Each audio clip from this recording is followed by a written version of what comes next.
देश के एक और सामर्थ्य की चर्चा करूंगा। आप भी देख रहे हैं, पश्चिमी एशिया में युद्ध की वजह से पूरी दुनिया में हाहाकार मचा है। हर देश त्रस्त है।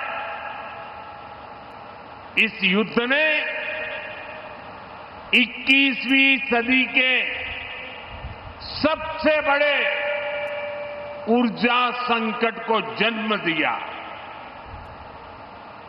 बड़े बड़े देश आज ईंधन की किल्लत से जूझ रहे हैं।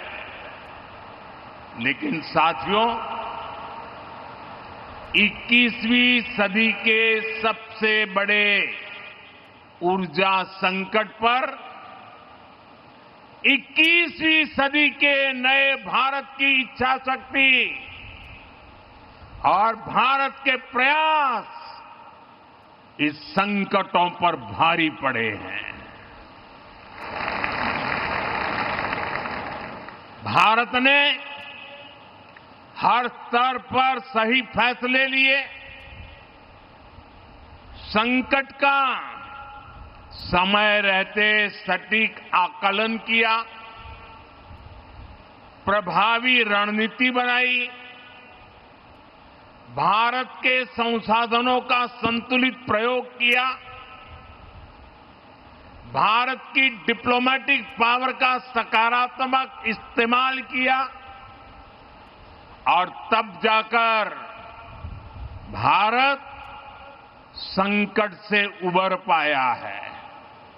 साथियों, जब सार्वजनिक तौर पर कुछ ताकतें अफवाह और आशंका फैलाने में व्यस्त थी, तब किस स्केल पर दिन रात काम हो रहा था, किस तरह स्थिति को संभाला जा रहा था,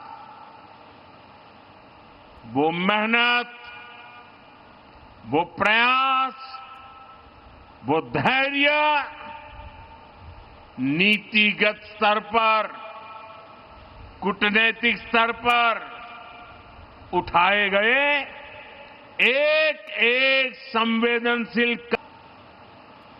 कभी न कभी इतिहास लिखेगा। ये सब अभूतपूर्व है।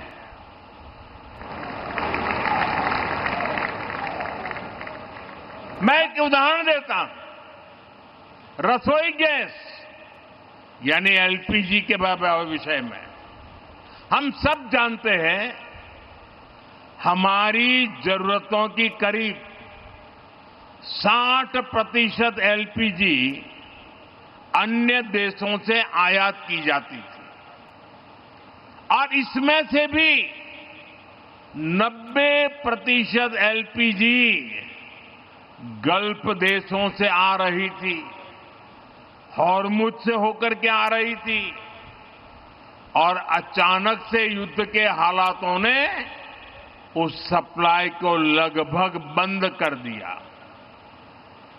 आप अंदाज लगा सकते हैं हमारे देश में कितना बड़ा हाहाकार मचने जा रहा था। लेकिन राजस्थान की इस धरती ने हमें चुनौतियों को भी चैलेंज देना सिखाया है और इसलिए हमने संकट शुरू होते ही रिफाइनरीज के सामर्थ्य पर फोकस किया। औद्योगिक काम के लिए जो गैस बनती थी, उसकी जगह रिफाइनरीज को